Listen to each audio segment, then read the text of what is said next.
Senator Cindy Friedman and State Representative Michelle Ciccolo. We're looking forward to hearing from them, and I'm trying to make this, at the end I'll tell you about the next things that we're doing. So let's get started. I know some people have to leave, so we want to get done. So who would like to start? Cindy?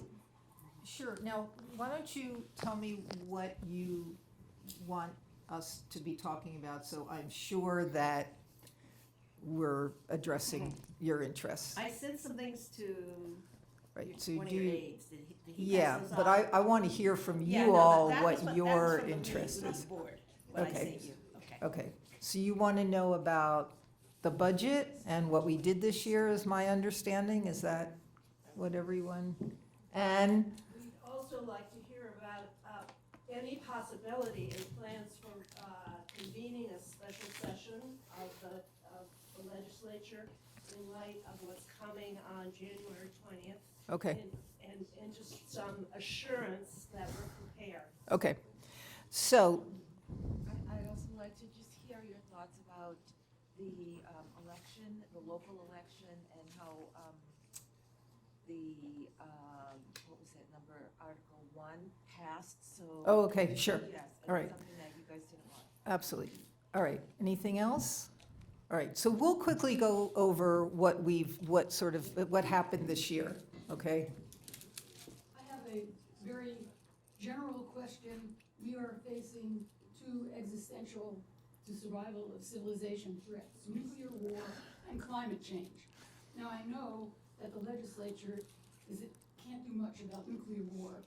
Climate change, I think, with Senator Barrett, you've been trying very hard to make Massachusetts carbon neutral at least. But my question is, these things are going, I don't know about the nuclear war, but the climate change is going to happen. Are we doing anything to prepare for super hot summers, for droughts, for food shortages? Are we getting ready to help our population? Okay. All right. Tough question. No, it's easy. And just so you know, Michelle and I control the world. So just let us know what you want us to do and we'll do it. Seriously though, so regardless or contrary to what you've heard, there have been a lot of activity in the legislature over the past 2 years. That's the session. Hasn't been particularly easy. Sausage, if you've ever seen it made, is something that leaves people a little queasy, but we have worked really hard. You'll hear that we didn't pass as many bills as we usually do, but if you look at the omnibus bills that we've done, a lot of those pieces that would have come out as individual bills are part of those omnibus bills. Is it the way the two of us would do business? Probably not, but you know, you're in a system, you work as hard as you can to get things done. You win a bunch, you lose a bunch, and our commitment to you is that we're just gonna continue working on the things that our constituents and districts care about and that we believe is in the best interest of the Commonwealth. So we did pass a budget that was a $58 billion budget that went to the governor's desk. There's a number of things on it for Lexington, local earmarks, things that we have been asked by our towns to look at, and if we can to help fund the Lexington. And I am of that age that I need a list. Okay, so we funded FoodLink, which is a provider of food for all of my towns, Lexington, Arlington, Burlington, Billerica, and Woburn, for people who are in food insecurity. There was $37,000 for LexSeher so that they could complete that magnificent structure in front of the visitor center. We had put in money for dishwashers for Harrington Elementary School, and we funded the special needs arts program in the schools. So those are just some of the things that were part of that budget. There are larger things that also affect Lexington, but those were specifically earmarks that we asked for, and I know that Michelle, we share the earmarks. We don't put in the same things, right? That way we can double our money. We had a fair share revenue. As you all know, we passed a fair share amendment. That came in at $1.3 billion. 59% of that went to the schools. The remainder to education. The remainder of it went to transportation. We are looking at a significant increase next budget in that what's called, I'm sorry, it just went out of my head, but that is funding that can only be used for schools and transportation, and it's called a surtax funding, because it's a surtax over properties of a certain, of income over a certain amount. This year it was 1.3. They're looking at it as coming in next year at about over $2 billion.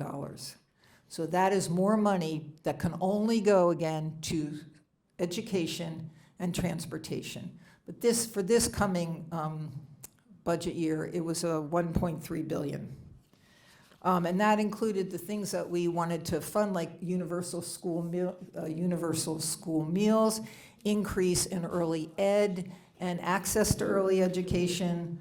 There was an early literacy component in that, and then the others was a 41% for transportation. We fully funded the implementation of the Student Opportunity Act. We put in $18.5 million for Head Start. Healthcare, we added a significant amount of money for maternal health, almost $20 million to support efforts to improve maternal health. We required insurance carriers to cover fertility treatment without cost sharing. Housing, we increased rental vouchers. We increased transitional assistance for families and children. We increased adult basic education services. So there were a lot of pieces in that budget that reflected values of both the Senate, the House, and most of my constituents. I'm going to stop there and let you talk for a little while, and we can also talk about some of the policies that we passed. Sounds great. I just want to echo what Senator Friedman said. This has been a very productive two-year session. Despite what you read in the press, it's been exciting and incredibly progressive in terms of what we've done. Cindy just did a wonderful rundown of what was happening in the budget. I also looked back 2 years since I was looking over the whole session. And, I think it's incredibly exciting that Cindy mentioned free school meals, but we also did in-state tuition for undocumented students, incredibly important, connector care, expansion pilot program, eviction protection for renters, no-cost calls for incarcerated people. That was in last year's budget, and then some other highlights in this year's budget is free community college. And I was certain you were going to mention that one, but that's incredibly exciting. What a great opportunity for our residents here in the Commonwealth. Everyone, the free community college, like us old people, do we get to go to community college?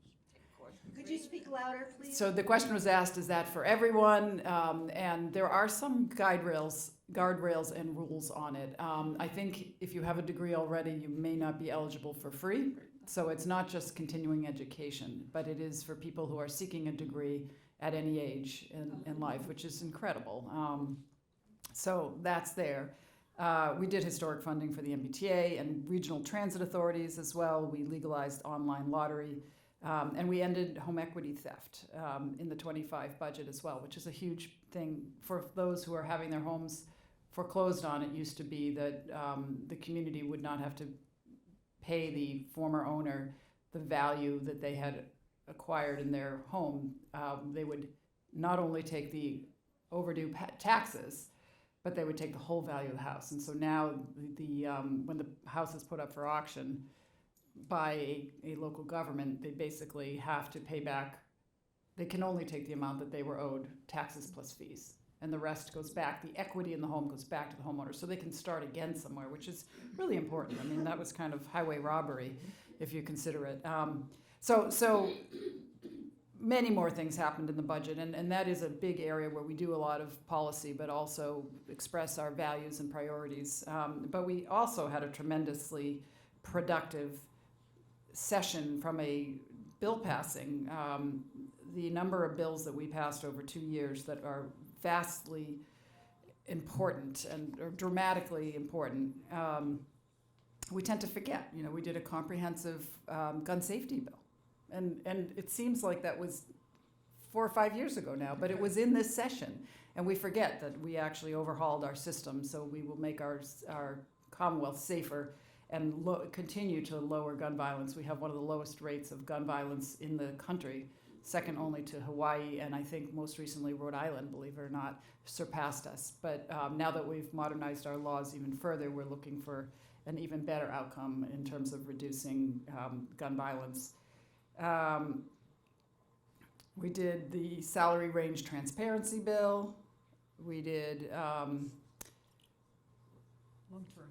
long-term care bill for elder care. I'm scrolling through my phone. Like Cindy, I too need notes, and it's hard to see them on the phone. But What was done with long-term care? So we passed a long-term care bill, which has now put in new regulations for long-term care facilities, workforce training for especially CNAs and working in long-term care.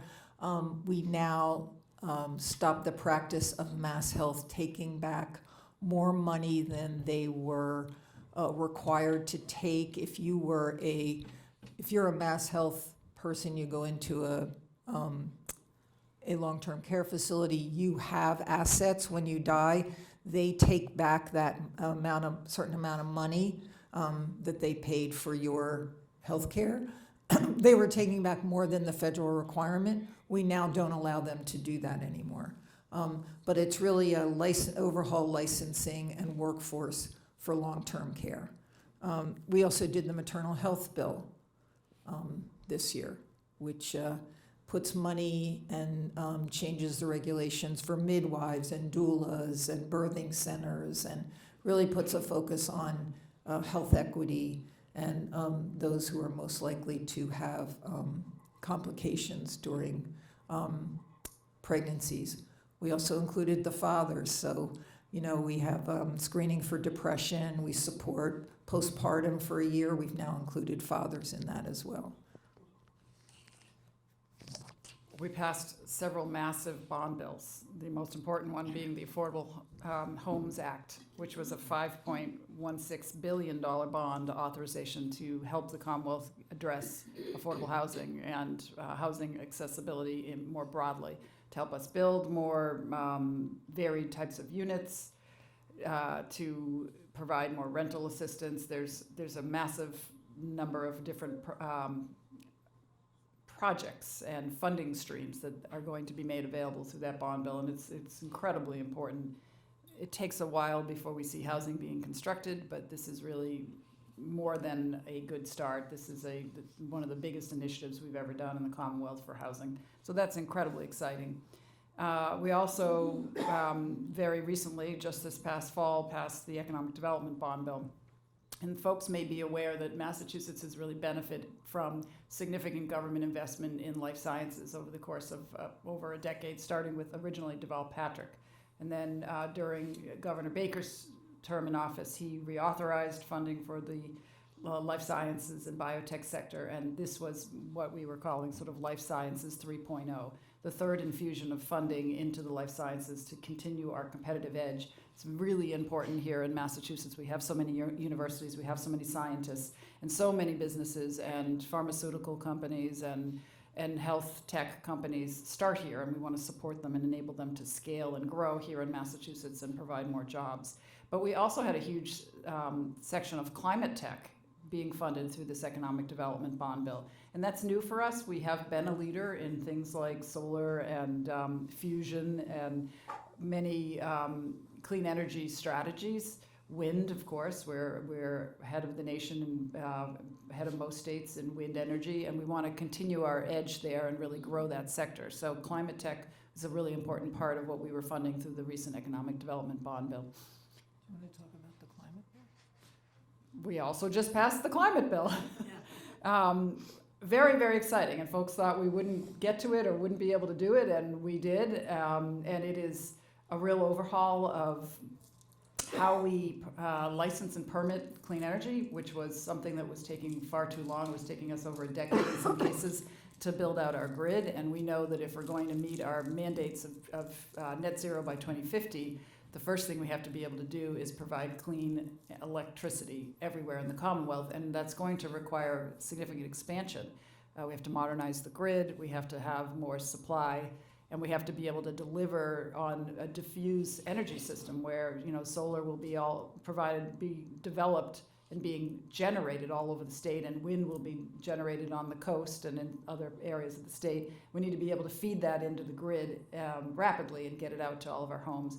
Also making sure that we're building out the charging stations for vehicles, for instance, that we are supporting and investing in a comprehensive charging station network, because no one's going to buy an electric car if they don't think they can charge it, especially for renters and people who may not have access to a garage. I mean, we can't expect people to go out and buy an electric car tomorrow if they can't easily charge it. So that's a really important part of what we're doing with the climate bill. There were a lot of wins, you know, in that bill on many different levels. You know, personally, I was excited to see I had language as a standalone bill for the right to charge legislation, which was included in whole part in the climate bill. Basically prohibits condo associations and historic districts and neighborhood conservation districts from saying no to charging stations. They can reasonably regulate and provide rules around the siting of them, but they can't turn you down if you want to install one, which is actually a problem in a lot of communities where, just like there's often a lot of pushback for it when you have new equipment that looks different and is considered to be unsightly. And so you don't want to have friction and too many rules that restrict the ability to install those facilities. So I was excited to get that in there. Pardon me for interrupting you on the climate bill, but something that's a big interest to those of us here in Lexington was the provision that Massport Yes. is now going to have to take into consideration Yes, hooray. Emissions from the planes. That Massport greenwashes their whole facility with all their wonderful electric cars and their solar panels. In the meantime, all these planes come in emitting. The emissions from planes are enormous, and that finally, they now have to take that into account. Now, what they have to do about it, I don't know, but they have to at least acknowledge it. That was a great provision, and Mike Barrett really worked on that. Simon Cataldo was the one who initiated that, it was his brainchild, and he did a nice job with that, and the rest of us really supported. Mentioned in the Globe ever. I looked through the Globe That is articles about all interesting. the things in the climate bill. They never mentioned. That was definitely one of the wins in the climate bill. Yes. I think also to your question, the climate bill also has, I think, language in it that requires state agencies to take into account climate change when they're licensing, permitting, when there's development. And so it gives them the tools to start to fight that climate change through their rules and regulations, which has now been laid out very clearly as part of their mandate.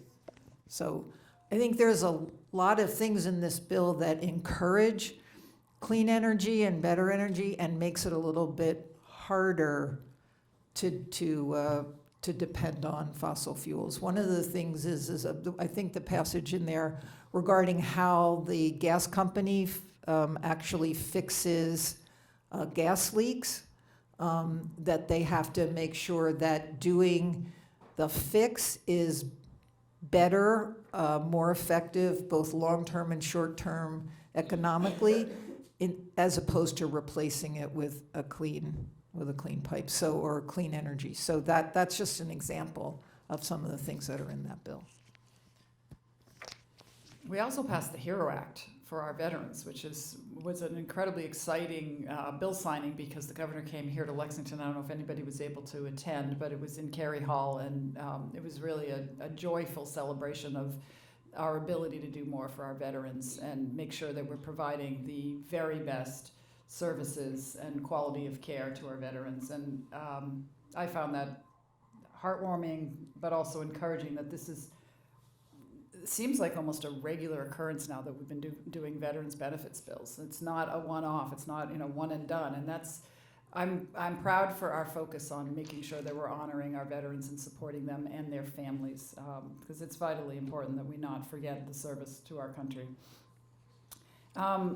We could probably rattle on about many, many more bills, but I know that you also had other questions about sort of what's going on and how we look ahead to the next session and what are we going to do to make sure Massachusetts is prepared for the very significant changes that are coming from the federal government. And I see Cindy saying she's ready for that question. Well, I'm ready for it because in the past 3 days, I've had 2 meetings on this very particular topic. And I think the way that we are looking at this is what has to be done before January 21st and what has to be done after January 21st as we're, what is that priority list? And right now, the biggest area of concern, of course, is healthcare, and it is around the Department of Public Health. And so what we're doing is we're going through all of the, our DPH is funded, half of its funding comes from the federal government. And so this is an enormous concern. So what we're doing is we're going through all of the programs and processes and that are in place and seeing where we are most vulnerable and what we can do about it. So that list is being prepared. I will tell you that I'm most concerned immediately about abortion access and gender affirming care, because they're very, very high on the list. People have asked me a lot about vaccines. Vaccines are something that gets set the year before. So the vaccine schedule for next year is already out and it's already been approved. So it's not, that is in place. It's what's going to happen next year for the following year. So we're very carefully looking at that and seeing what it is that we as the Commonwealth need to do to protect our residents. What about the threat of getting rid of the Affordable Care Act that we hear from? What about the threat of getting rid of the Affordable Care Act? So here's what I will say. The Republicans have been talking for 8 years about getting rid of the Affordable Care Act, and you will notice how much they've done. Nothing. Because it actually is an extremely popular program. And so I'm not as concerned about that at the moment, because the fact is that there's a huge number of people across the Commonwealth that care a lot about that and their access and making sure that all those the mandates for no co-pays and deductibles, mandatory coverage. Now, we're not totally safe because, for instance, the morning after pills, the pills for abortion care are being attacked, but there's a lot of other things in there like your colonoscopies, your heart, all of those things that are mandated as coverage. Those aren't, we've not seen anything yet that the Republicans, and it's the Republicans, I'm just stating facts, right, want to change. What we should be most concerned about is Medicaid. Medicaid will be very significantly, we believe, under attack. And it will come in the form of reduced payments to states. And we get, half of our Medicaid, a little more than half of our Medicaid costs are covered by the federal government. And we have a very solid Medicaid program for low-income folks. So this is something that's a great concern. What about deportation protections? So that's a harder one, right? I will be honest that I think what we're seeing right now is there's such a concern for what we have currently in this state and the protections that we have right now, that's the focus. And I know that we've gotten questions about being a sanctuary state. I don't know where those conversations are going to lead, and I don't know that I have not had very many of them. What I've had is protecting the EA system that we have right now, emergency assistance, right? What happens with our Medicaid program that's covering 2 million of our residents, right? How are we getting our support for housing from the federal government that we depend on right now? And so I think that's the focus. For better or worse, that's the focus. Can the focus be expanded to include deportation protection? I mean, there's something in the Globe or Master List or something that I read recently that like a huge part of our workforce are immigrants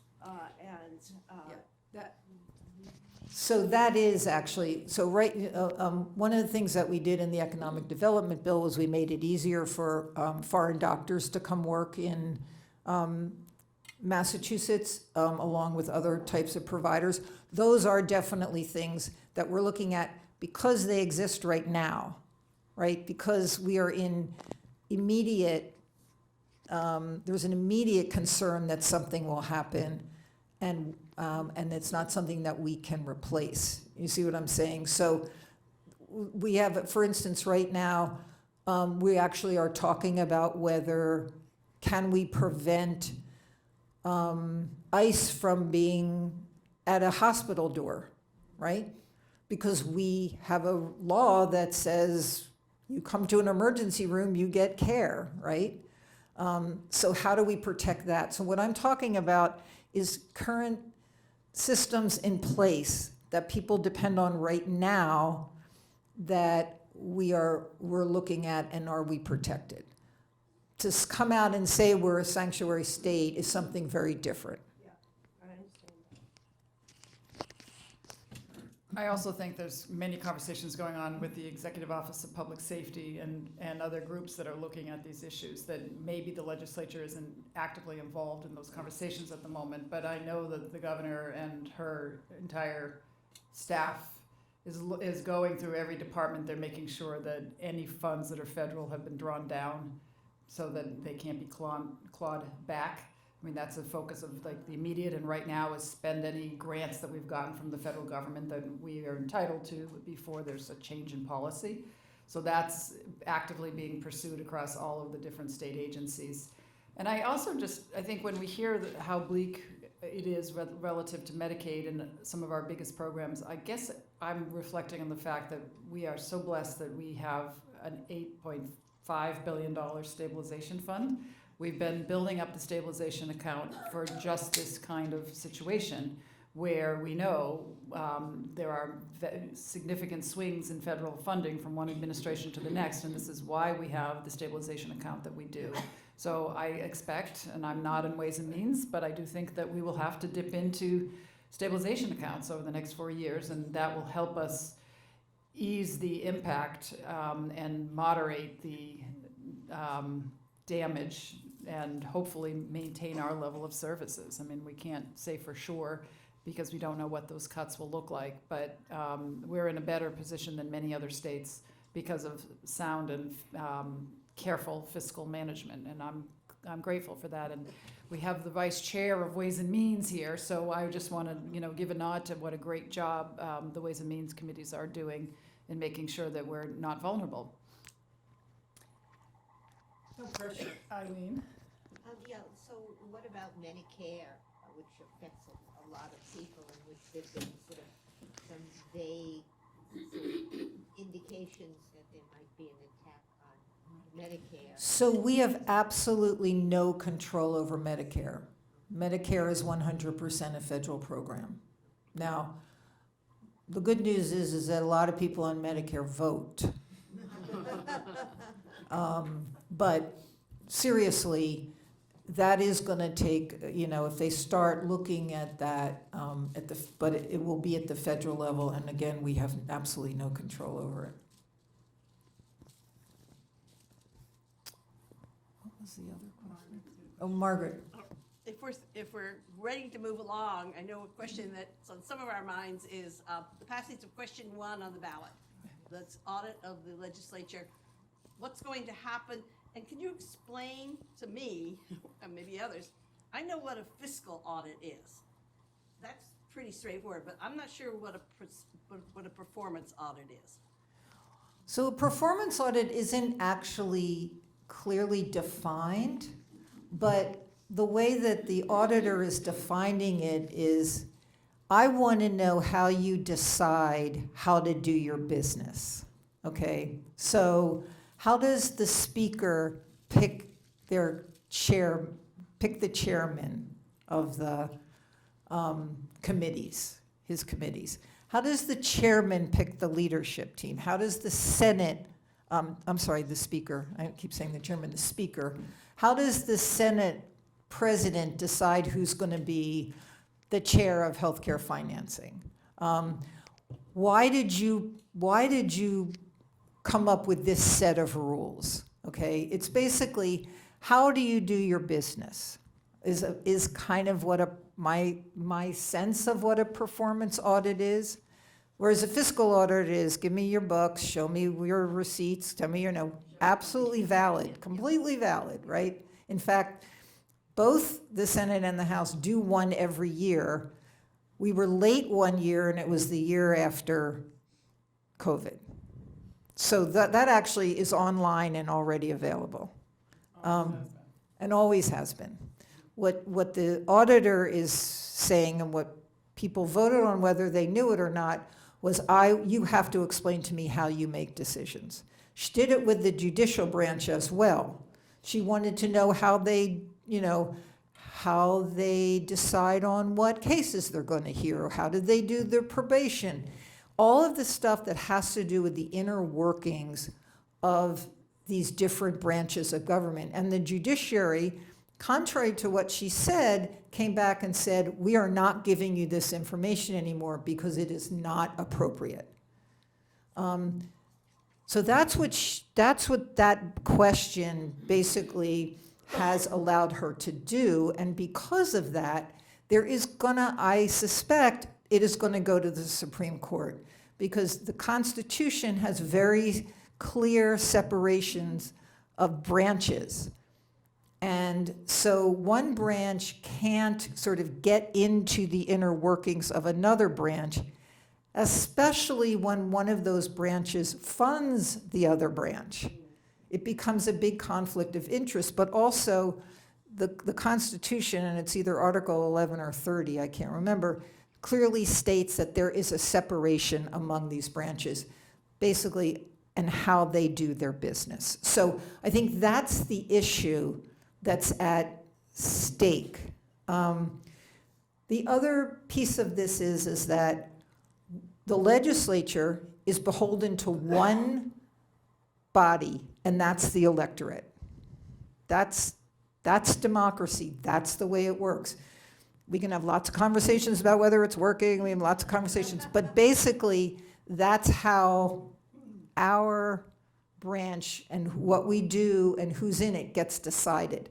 Not by anybody. It can't be by the administration or by the judiciary. It has to be by the people who elect us. So I want to just make a comment and ask a question about the performance audits, because I spent years doing performance audits of government agencies and large corporations. And I think one thing that's important to understand is they only make recommendations. They don't require people to do anything. But the question that I have is, if the legislature feels uncomfortable having the state auditor as a different branch of government do a performance audit, Have they given any consideration to contracting for one themselves? I don't think they have. I mean, I think, I will tell you, and I can only speak for the Senate, that in the Senate, there's often consultants that come in to help understand how, for instance, all of our HR stuff in the Senate, the Senate president called in an outside group, talked about how do we do, how are our salary structures? Are they fair? Do they make sense? What should our policy be? So yeah, she did that, right? And we have a very, very clear, you can go in and look at it. We've got salary tiers. We have performance reviews. We have the guidelines for how people get promoted. So they do that. Should they be required to do that? I will say to you, no. The business of the Senate is the business of the Senate. If you are a company, okay, and you are a leader, and you have to pick your leadership team, is that, you have to do your job, right? I did performance audits for large multinational companies. We didn't tell people what to do. We just assessed how well they were doing and gave the leadership suggestions for changes they might want to consider. And was that leadership public? Was that performance? When it was private companies, no. But I also did performance audits for the Department of Energy and a lot of their large national labs, and all of that information was public. Okay, so I'll say one more thing about this, because I actually feel quite strongly about this. I understand that people want transparency. I want transparency too. I will tell you that if you tell a senator or even a rep that every single thing they do and say is going to be public, they will stop talking.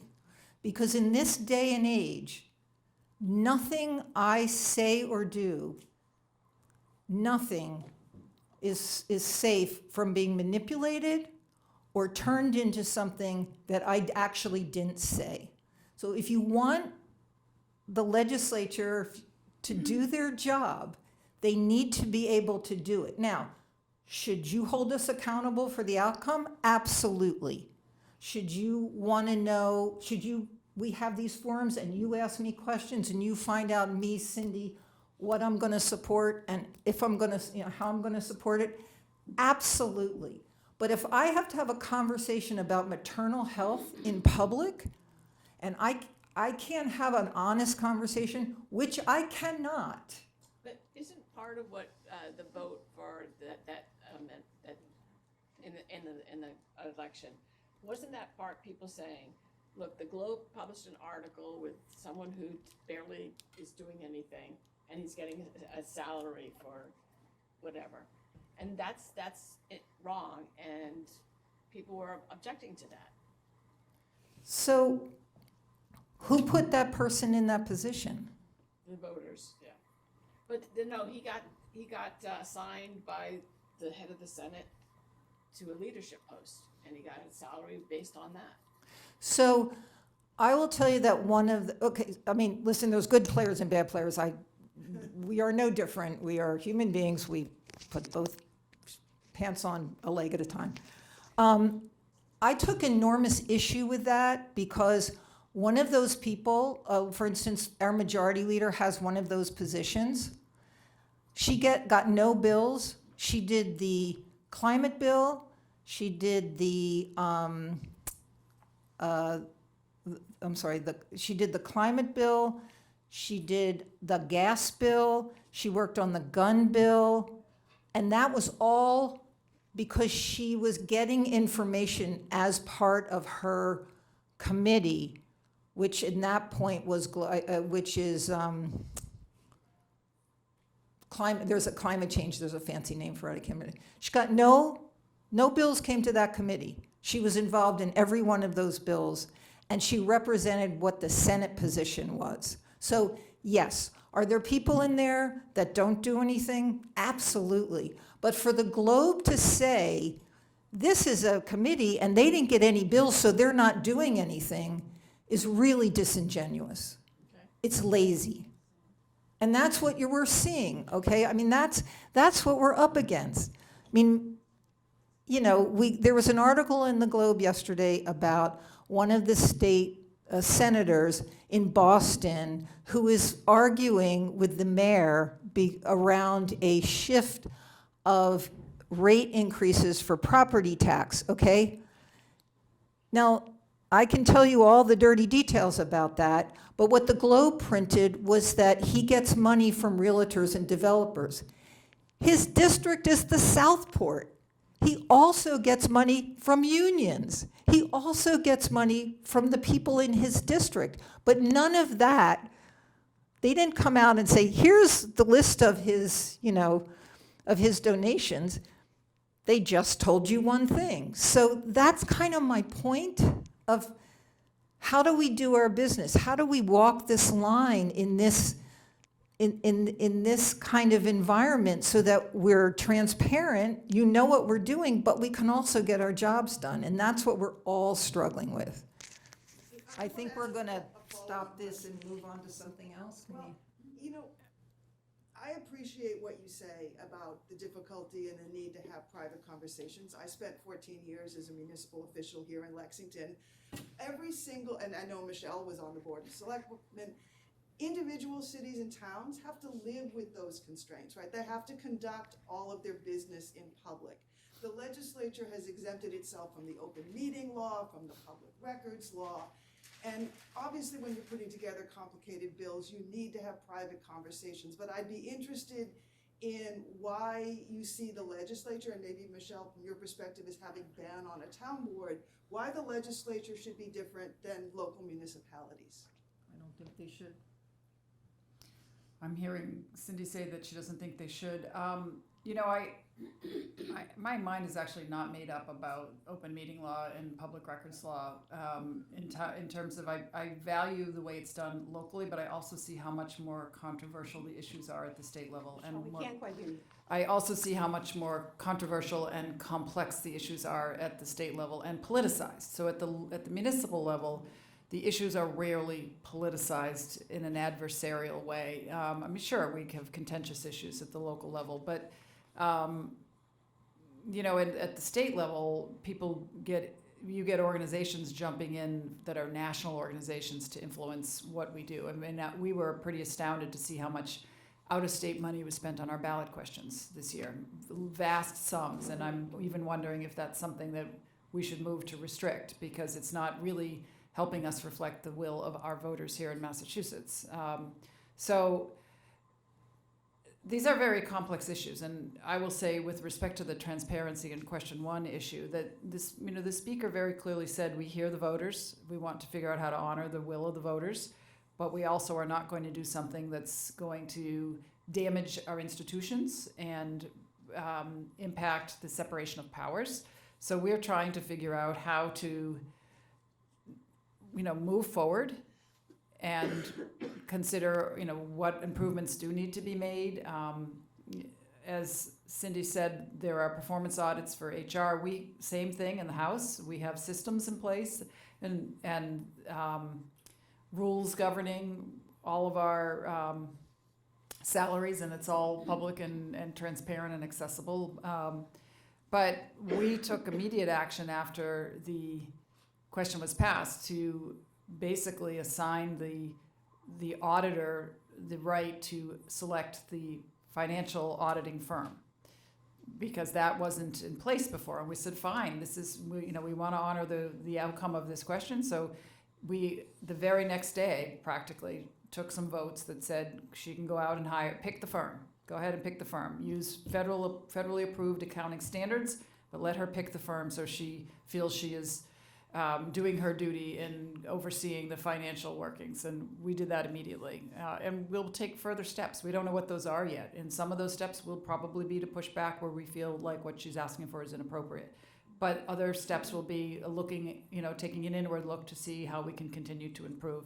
I know our leadership cares about this. When you ask the speaker about transparency, he's very proud of a lot of the changes we've made in terms of accessible information, and especially access to public hearings so that the public can testify fully remote or hybrid for every single hearing that we have, and that's a massive change in terms of citizens being able to access their government. And we celebrate that and want to improve those types of access points so that people really do feel like their participation is valued, that it's easy and accessible, and that it's transparent. And so, sure, do we have a long way to go? I think so. And, you know, as Cindy was pointing out, what you read in the press, things that you read from all of our newspapers, is really not as full of a picture as it used to be, because our press is struggling dramatically. Sorry. If it rings, it's a family member. The only rings that get past my do not disturb are family members. So just to continue commenting about the press, this is an area that we all really need to dig in and support. Local press is under attack. It's shrunk to almost next to nothing. We don't have the ability, the press themselves don't have adequate funding to dig into stories and make them less biased. And that's a problem with social media and the 24-hour news stream. Now we are not getting high quality information, and we all have to stop and consider every time we read something if it is the full picture. But then we also, I think, as good citizens, need to start funding the press more robustly, or we're not going to be in a situation where we can rely on what we read. Thanks. I really appreciated the comments about the difference between municipal and state level transparency, because I've been wrestling with that myself. I had a question about transportation. I think that, and I apologize for my voice, I believe that that's going to be a huge bond bill this coming session, and maybe it feels as though, even though with the surtax, that we still have barely made a dent in the transportation needs, and they seem massive to me. I mean, we all know what a nightmare it is to get around. And so what can we hope for in that legislation? And there's so many pieces that I think have gone neglected for so long. Can we really make a dent in this issue? And what are the components that might go into that? Sandra, I'm so glad you asked that question. You teed that right up for me, and I really appreciate that. This is what I'm spending the entire fall on, is the transportation finance question. We do know there'll likely be a transportation bond bill next session, but we also have the governor's Transportation Finance Task Force, which is due to issue its report by the end of December. And there have been many of us watching very closely what's been happening at those meetings. We are absolutely not going to have enough funding for transportation with just the fair share money. People who were knowledgeable about transportation knew before the fair share was passed that it would not be a fix for the entire system. It's a step in the right direction. It's significant, meaningful new funding, and it's been welcome and very helpful, but our needs in the Commonwealth for both education and transportation are greater than the fair share money provides for. We also know that the gas tax over time will not be a reliable revenue source as we electrify our vehicles. So we know that that's going away. And we know that we have not changed the gas tax federally for decades and decades. So there's not been new investment into transportation in a meaningful way for a long time. Even the bipartisan infrastructure law, which was a huge bill and did provide new infusion of funding, was not as big as it might seem if you take into consideration the inflationary impacts on the costs of infrastructure. So because there had not been a federal bill in a very long time, that bill was helping us catch up, but it wasn't providing as much new above and beyond funding to the states. And that's, most of our funding for infrastructure comes from the federal government, or a big chunk of it. So we're looking at a wide range of new revenue options, but we're also looking at a situation where the public is not aware of our needs and they don't understand the significant underfunding that's occurred over decades. And many of our cities and towns in Massachusetts don't really support and embrace transit because they feel it doesn't affect them or that they don't get the benefit. So when we're looking at a statewide solution, we also have to be looking at the conditions of our roads and bridges and our culverts and our resiliency planning, which is very significant. We've had a lot of flooding in Western Mass, and we're not taking into consideration it's not just seaside towns that are going to need to adapt. So we have to, as a Commonwealth, come up with a vision for transportation that is exciting and new and transformative in order to meet our climate goals.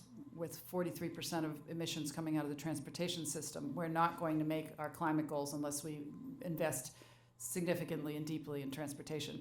But we have to sell that to the public first, and we're going to need everybody's help. So we are looking at plugging the hole for the MBTA deficit probably by March, and my guess is that we will have to use fair share money for that, because layoff slips have to start going out to employees in March if we don't have a solution. And we don't obviously want to lose all the gains we've made in improving the quality of service at the MBTA. So something's going to have to happen short term. And then there will be a transportation bond bill we expect this next session. I don't know exactly when that's going to be. The administration isn't saying yet, but that's also another opportunity to provide some funding. But that will not fix the system.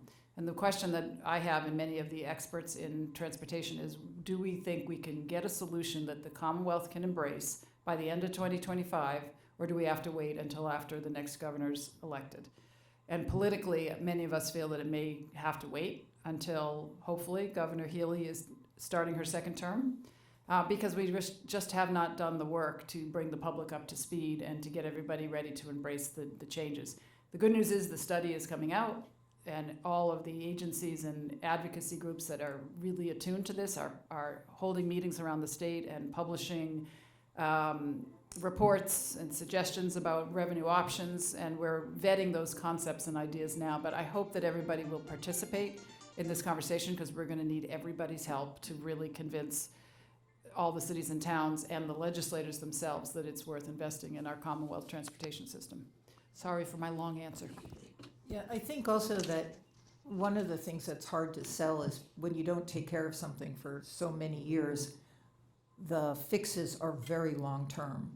And so we're learning how to be very short-term thinkers, and we deal with what's in front of us. So it sort of adds to the complexity of it, because not only will this take money, but it will take time. And I do want to shout out to the general manager of the T, who really has done an extraordinary job of just trying to fix what's in front of him. And we all complained, and now the T's running, at its normal speed, and now nobody kind of remembers that how upset they were when it didn't, when he slowed everything down. So that is a huge part of how these problems get solved. And it sort of goes back to the other things we were talking about.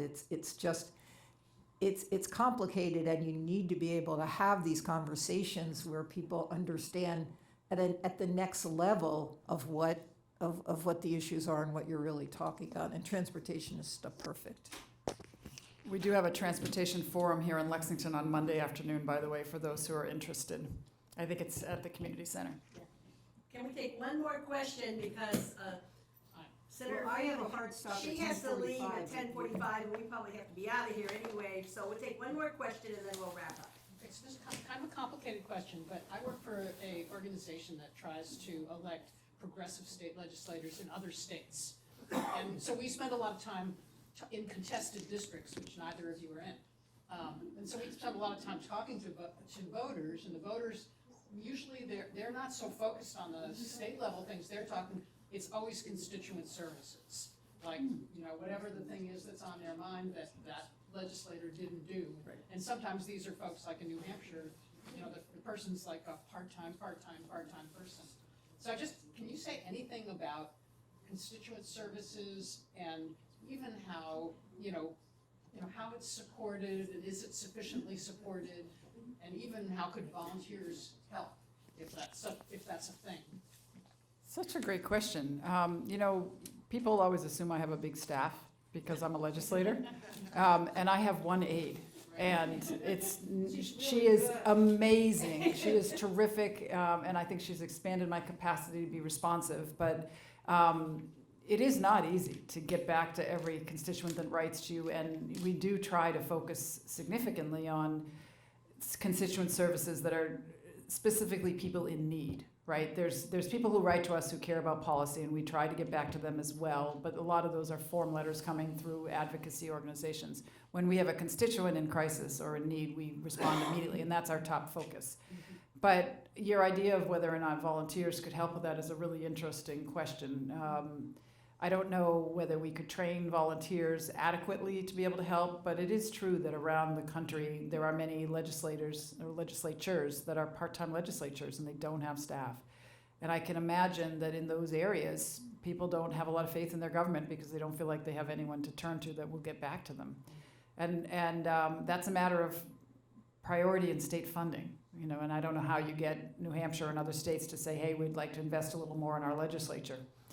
But maybe helping citizens understand that it's not for lack of caring and desire to help. When legislators don't get back to you, it's usually capacity.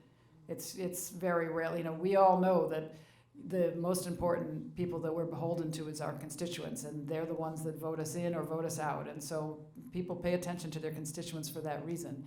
But building capacity in state houses is probably a really important thing that we should all consider how to do. I don't know if you want to add to it, but. Though I think that was really well said, but is that, and that's the question that you were asking So the question I was asking is, so we do things to try to get these legislators elected, but we sometimes feel that one of the reasons why they don't get as much support as they should is they don't seem or feel sufficiently responsive. And we're wondering, is there any way, you know, people who care could help, who are not, not interns or aides that are trained? well, part of it is, so much happens that nobody sees, right? I mean, right now, this morning before I came, as I had to talk to the DDS commissioner, I talked to the Attorney General, and I talked to Blue Cross Blue Shield, all about a constituent thing. Now, I'm not special, that doesn't make me fabulous. It's just what we do, right? And you don't see that. And so part of, I think what may be helpful is better proactive communication that, where you're sending out to people not only what you've done, but by the way, here's the place to call, here's the people that are doing this, so that becomes more known, because 99%, so much of what you need you can find on mass.gov. How many people here go to mass.gov? Well, because you're all from Lexington, that's why. No, but most people, they wouldn't even think that they could find that on. So I think that also part of what you kind of have to do as the legislator, and what you can do with volunteers, and this is a great thing for volunteers, is to be more proactive in your outward communication to people. I just want to lift that up, what Cindy just said, because when I was first elected, I was actually able to use some of my campaign funds to pay for a staff person to do communications on the political side of things. I had to stop doing that because it was too much to fundraise for it on an ongoing basis. But that was what enabled me to continue to have more of a social media presence. It's not easy to maintain an active social media presence, to do newsletters on a regular basis. We do our newsletters, and they're just strictly, they're non-political newsletters, so I get to those now because my aid is fantastic. But the constant communications out to the district, I think, is something that volunteers could absolutely help with. It goes across every department in Lexington, every committee I'm on. Everybody brings it up as the number one problem is getting the information out.